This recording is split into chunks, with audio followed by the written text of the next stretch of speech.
Hey, it's Alexis, and welcome back to another day of Bookmas. So in today's video, I'm going to be talking about the 10 books that I rated 5 stars in 2025. Now, I know the year is not technically over yet and that I could still get a couple 5 stars, and if I do, I'll definitely talk about them later on. But this is what I have as of today filming this, so it is what it is. But first of all, I have to say, I actually received this in the mail the other day, and it was from one of you guys. Thank you so much for that. You did not have to do that, and I appreciate that so much. So the night before I received this, Matt and I were actually talking about this series, and I was saying that I wanted to continue it, and then book 2 showed up on my doorstep.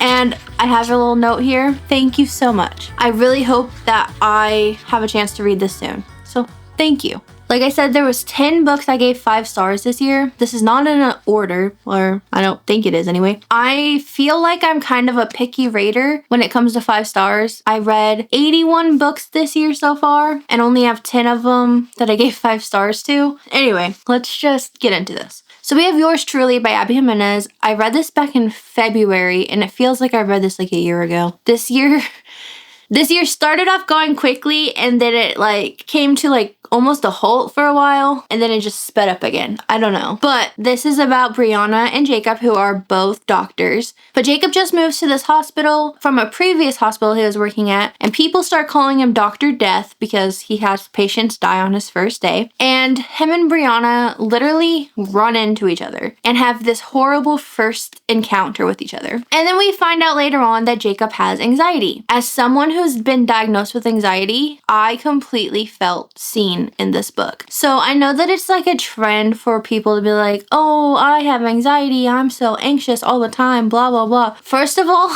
anxiety is nothing to be glorifying. It's honestly terrifying sometimes to have moments of anxiety, especially as someone who's had it their entire life and it got worse after their dad died. Seeing people glorify it kind of upsets me sometimes. But the way that she went about writing it in this book and explaining it through Jacob's perspective literally felt like she was in my head. So he gets overwhelmed so easily at the smallest things, and so do I. He struggles to eat in a cafeteria full of people or a restaurant full of people. He prefers to be alone, and I 100% get that. And feeling like somebody's always mad at you. That's my constant struggle. If I breathe the wrong way, I feel like somebody's pissed off at me. But it just felt like she did a very, very good job at describing anxiety in this book, and it made me love Jacob even more. And I really love how Brianna figured out that he's anxious, and she's doing all these things to help him deal with it and get through it. I appreciate that because most people wouldn't care. But I just love the story and the connection that these two have with each other. I will say I hated the miscommunication that was in this book. So Abby, stop doing that.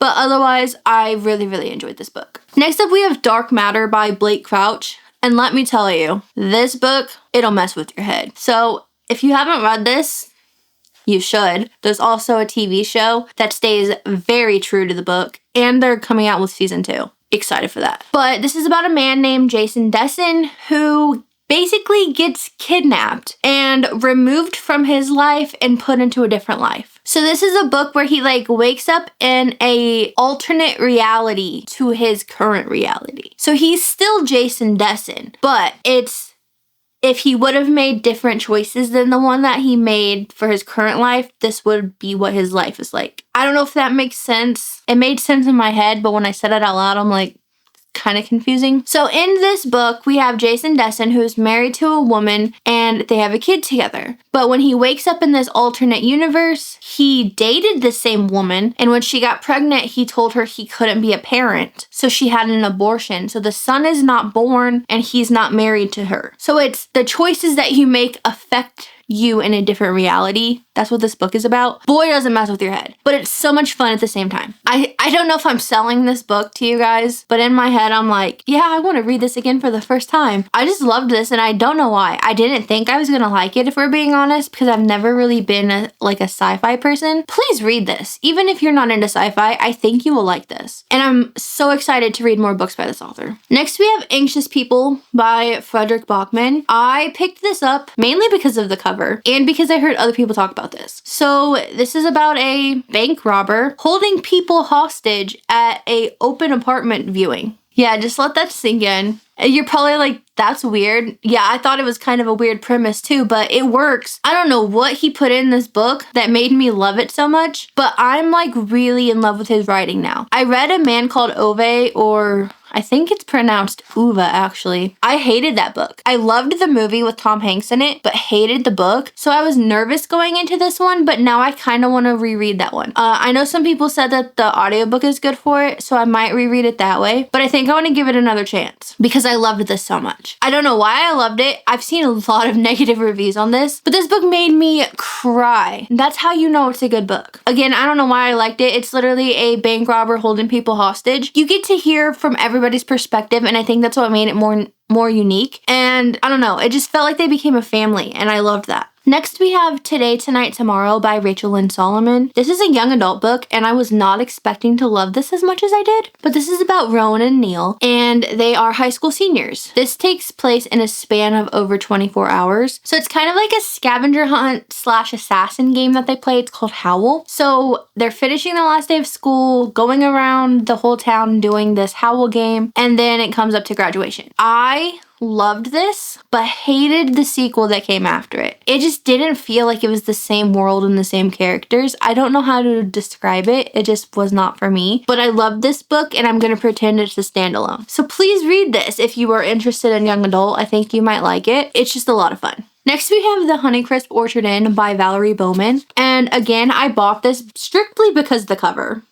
It's beautiful, but I wasn't expecting this to be 5-star either. So it's about this girl named Ellie who is an event planner, and she gets fired from her job the same day her boyfriend breaks up with her, and she's fired because of the same boyfriend. Terrible, terrible dude. But she gets a call from her mom, and her mom's asking her to come home and help them plan this event that they're planning to raise money for the inn. And she's like, okay, I have nothing else going on. Sure, I'll come help. But when she gets there, she was not told that she would have to share an apartment with this guy Aiden, who used to be her friend, whose parents own the orchard that's connected to the inn, and that he's also helping her plan this festival thing. These two first have to get reunited with each other because it's been years since they've talked or seen each other or anything, and then they also have to try to work together to plan this festival, all while they're falling in love. I love this. Just gave me some giddy feelings, and I was obsessed with it. And it's also only 250 pages, so it's relatively short. So if you're in the mood for a short romance, here you go. Then we have Falling Like Leaves by Misty Wilson. Again, this is another young adult book that I was not expecting in the slightest to give 5 stars to. I just thought this would be something to read for a fun time. Ended up becoming obsessed with it. This is about this girl named Ellis. She's about to start her senior year of high school, but her parents decide that they're going to divorce each other. And for this to happen, so she has to move with her mom from Manhattan to this small town in Connecticut called Bramble Falls, and she's not happy about it. And I don't blame her, because if it was my senior year of high school and I had to leave everybody that I knew to go start somewhere fresh because of something my parents decided, I would not be happy about it. But while she's there, she starts to feel like she's turning into a different person, which is really good because it seems like her dad kind of turned her into the person she was back in Manhattan. And yeah, she liked journalism, but it felt more like her dad was kind of projecting what he wanted onto her and not letting her come up with what she actually wanted with her life. So she's starting to find herself here in Bramble Falls, and I just love that for her. And I just became obsessed with her and the other characters, and I don't know. I'm excited for whenever book 2 in this series comes out because it says this is a series. So I'll be anxiously awaiting the next one.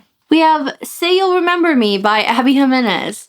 This is just the reversible dust jacket, and I don't know, I like this one better. So this is the story of a girl named Samantha who finds out that her mother is dealing with early onset Alzheimer's. Alzheimer's is not fun, no matter how old you are when it happens, but early onset has to be the worst kind. I used to work in a nursing home, so I've been around it a lot. But she has to move back home to help her family, I guess. They're all moving back home to help take care of her mom, and they're going to take turns while some of them goes to work.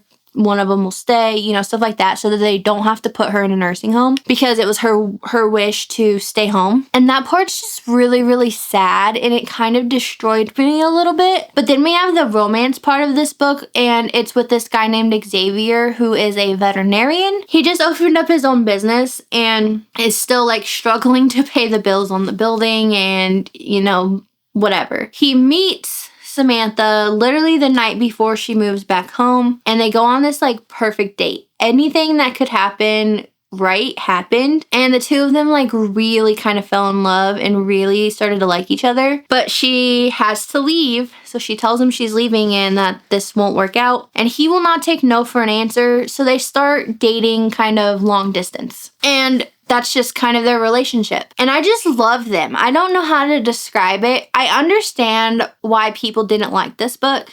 I can totally see it from their perspective. But from my perspective, I don't know. I just connected with this a lot. Maybe it has to do with the fact that I worked in a nursing home around people with Alzheimer's, so I kind of like understood it a little bit more. And yeah, it's sad, but I know that it's a part of life, so I could kind of back off a little bit from the sadness. I don't know if that makes any sense what I'm saying, but like, I don't know. I just felt connected to these characters and to the story, and I loved it. But I can totally understand if you didn't.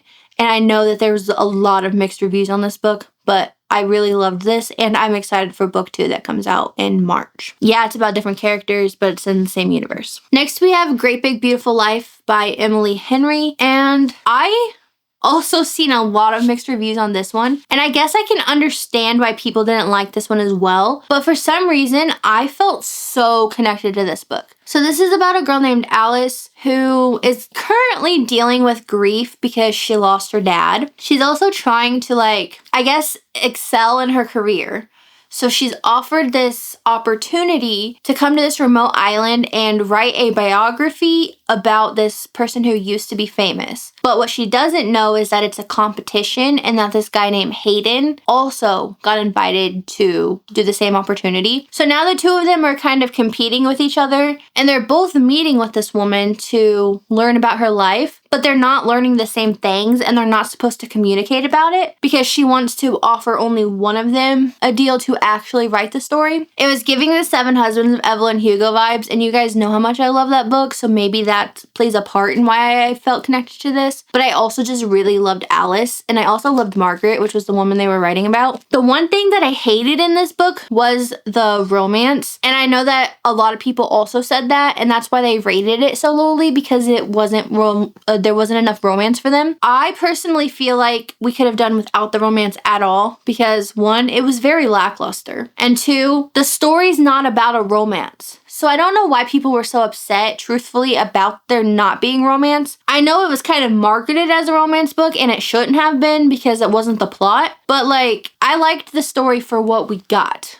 I hated the romance part because it felt rushed, but I liked the other parts of the story a lot, and I just felt a deep connection to Alice, so I think that's why it got 5 stars for me. But I can see other people's point of view as well. But I really, really enjoyed this. So if you liked The Seven Husbands of Evelyn Hugo, you might actually like this book. So I would give it a shot, even if you've only seen negative reviews on it. Then we have Atmosphere by Taylor Jenkins Reid. At first, I was a little bit nervous about this book because it's about NASA and about space, and I don't know anything about any of that. But you don't have to. She explains everything to you perfectly, and you will just fall in love with the characters, and you won't even care about the space aspect. Yeah, it was cool, but I was more worried about the characters. So this is about a woman named Joan who applies to be a part of the first NASA program that's allowing women into space, and she becomes an astronaut. Like, is that not the coolest thing ever? Joan also has this sister named Barbara, and we don't like Barbara in this house. She's